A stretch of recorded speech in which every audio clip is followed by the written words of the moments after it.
I'm going to take you to Dick Cheney. Fasten your seatbelt, and this is going to absolutely blow you away. I would like you, if you can do this on your computer, to go to methodicaldeception.com. And when you open that up, on the navigation bar, you'll see where it says resources, and you'll want to click on that resources.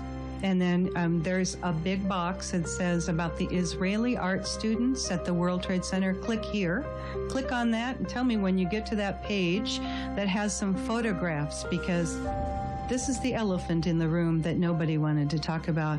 And this is one of the documents, a 61-page DEA document that I went over and over and over and connected Israeli Mossad bomb experts to an art group that were traveling around the United States, and to an art group that gave themselves the name of Gelatin.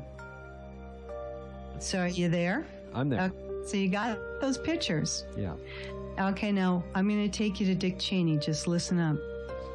You're looking at those pictures. Those are some Israeli art students that came from a foreign country, and their art project was called B-Thing. They called their team the Gelatin Group. And just so you understand this, gelatin is often referred to gelignite or blasting gelatin. It's also referred to as blasting jelly, but gelatin, and they later on changed their name because people started waking up to this. So they named their name Gelatin. They called their art project the B-Thing, and you will see on the left-hand side a photograph of the title page of their book. And what the B-Thing was, there was a group called the Lower Manhattan Cultural Center that was renting the 91st floor, or allowed to live on the 91st floor. These foreign art students, and some of them were connected to a group of traveling art students that were all over the country that the DEA found out about because they were going door to door to some of their agents' homes and their offices. And some of the offices were not public locations. So they were like, who are these people? There's Israeli students trying to sell us art. This was just a smokescreen. So you wouldn't go to where we're about to go. Now, the guy in the pink shirt, he's on the top right-hand side. Yep. Kind of a pink shirt on. He has repelling gear on. Yeah. They removed a window. This was their art project. They put a wooden balcony out, and they had photographs taken via a helicopter that was rented by their sponsor from the Lower Manhattan Cultural Center. And that particular gentleman also had a big party to celebrate this event, and he rented part of the top floors of the Millennium Hotel. You'll remember that from 9/11, and who was there, the Bush relative, and took pictures and had a big champagne party watching this, okay? Look behind the gentleman in the pink shirt. You're going to see two big bold numbers. It says BB18. Those are fuse holders. Now look at all three pictures and look at how many boxes of plastic fuse holders that can be used for remote control demolition.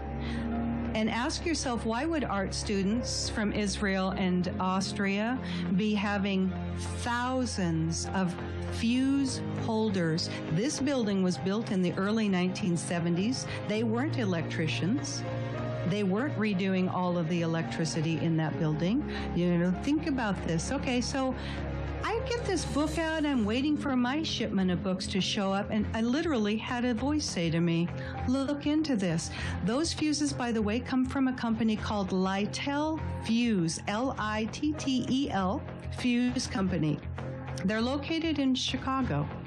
And some little voice said to me, take a look into this Littel Fuse Company, where all of those fuse holders behind those artists are. And now some of those artists are guaranteed Mossad bomb experts. And that's in the DEA document that you can read. So I find out that Littel Company is a subsidiary of a corporation called Tracor, Tracor. Now, Tracor, they went bankrupt and split their company. They were a government contractor. They split them off into Tracor Aviation, Littel Fuse, and Tracor Defense Holdings. They're based in Austin, Texas. They were bought out by Westmark Systems. Bobby Ray Inman was the chairman of the Westmark at a point. Then Westmark kind of started losing it, and Tracor bought them back. Tracor bought out a company called Vitro, which used to be the Kellex Company. Let me tell you about Kellex Company. The Kellex Corporation was a wholly owned subsidiary of M.W. Kellogg, as in cereal, you know that guy, Kellogg Company. Kellex was formed in 1942, so Kellogg's operation relating to the Manhattan Project could be kept separate and secret, Kel meaning Kellogg and X meaning secret.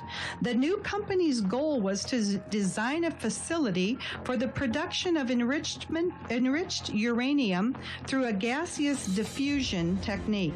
In gaseous diffusion, isotopes of uranium-235 could be separated from uranium-238 by turning uranium metal into uranium hexafluoride gas and straining it through a barrier material.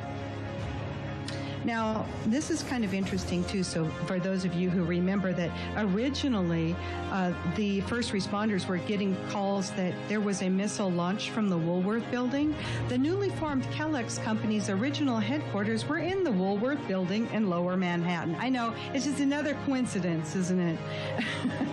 They later on moved to Oak Ridge, Tennessee. But now, the Kellex Company, you will know them today. Here we are, fasten your seatbelts, as Halliburton. Dick Cheney's old company. There you go. I told you I was going to take you to Dick Cheney.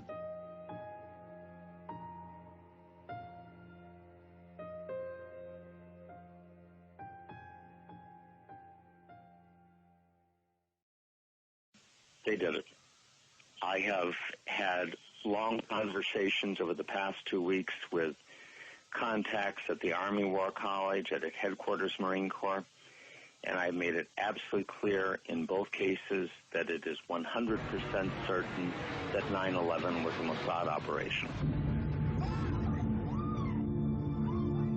And what I showed them immediately afterwards, the third building at the World Trade Center going down, WBC-7. And they look at that, and I said, now you understand that if one of the buildings was wired for demolition, all of them were wired for demolition.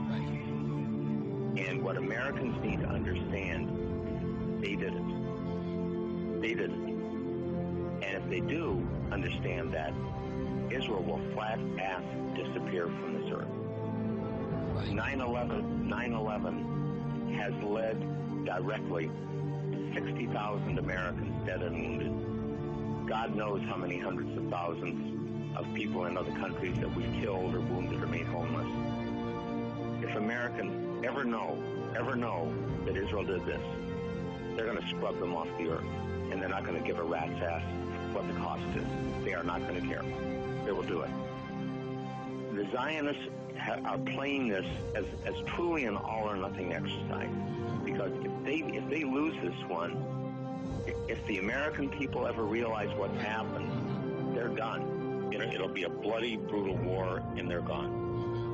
I mean, it's not even going to be a close contest. 3 buildings went down.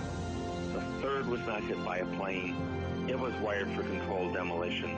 Therefore, all of them were wired for controlled demolition. You know, what I have done when I presented it to these people, and I said, just look at this. Look at this picture. You know, I'm not going to give you an argument. Just look at it. And they look at the film, and without exception, they come back and they say, they did it, didn't they? I said, yep, they did. They did 9/11.